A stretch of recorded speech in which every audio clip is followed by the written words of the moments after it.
یه غذای خاص امروز میخوام بهتون معرفی بکنم. توی دسترس همه توی کانادا هست. قیمت خیلی مناسب. خیلی هم خوشمزه. دنده گوساله. شما میتونید دنده گوساله رو توی قصابی‌های ایرانی پیدا بکنید یا میتونید از کاسکو تهیه بکنید. کافیه که این دنده ها رو به 2 تیکه تقسیم بکنید. این دنده کامله. شما میتونید بکنید 2 تیکه و مرینیتش بکنید. این دنده به قدری خوشمزه است که با هر چی که دوست داری میتونی مرینیتش بکنی. مرینیت بیس من همیشه با پیاز و فلفل بوده و یه ادویه خیلی خاص.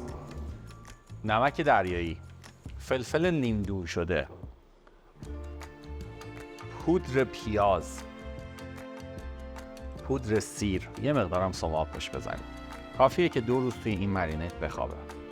بعدش دیوونت میکنه. من چه کار میکنم اینا رو؟ میذارم توی فر مخصوص. حتما نباید توی این فر باشه. میتونه تو هر فری باشه. بزنید ببینید چه جوریه.